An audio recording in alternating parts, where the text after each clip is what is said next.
Comment préparer les apprenants au digital learning? La réussite d'un projet digital learning repose sur de nombreux facteurs. La qualité des contenus, l'accompagnement, la communication, mais aussi et surtout le comportement des participants. Mais comment induire un bon comportement des participants? Les préparer au digital learning est un bon moyen.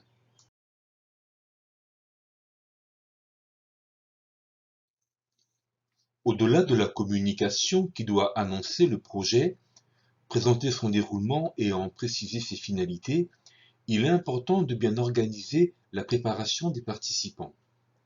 Cette préparation vise à s'assurer que chacun d'entre eux a les connaissances, les compétences et l'aisance nécessaires à une bonne participation au dispositif de formation digitale.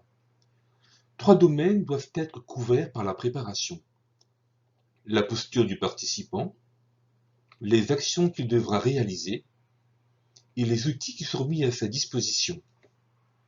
Voyons tout cela en détail.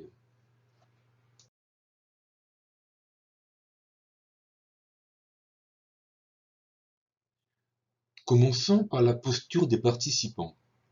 On va demander aux participants de devenir réellement acteurs de sa formation. On va lui donner la liberté de choisir les meilleurs moments pour se former et lui fournir les contenus riches et variés.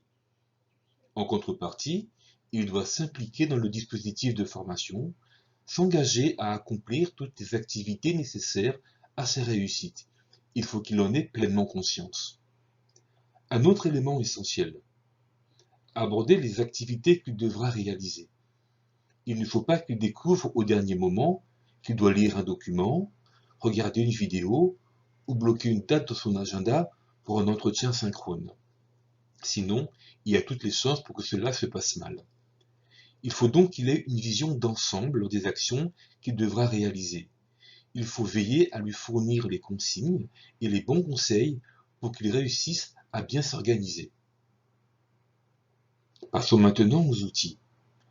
Il y a de fortes chances pour que l'utilisation des outils qui lui seront proposés soit pour lui une première expérience.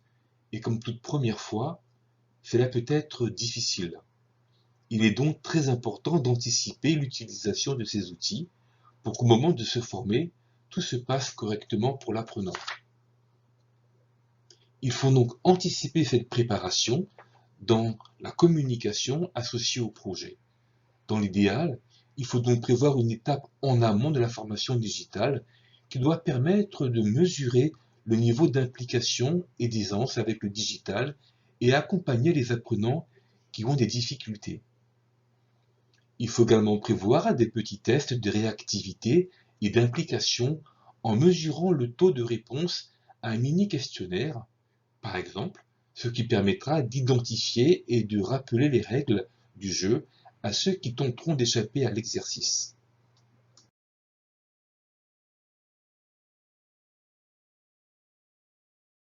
Vous l'avez compris, la préparation des participants est essentielle. Elle vous permettra d'anticiper les éventuelles difficultés que pourront rencontrer ces derniers.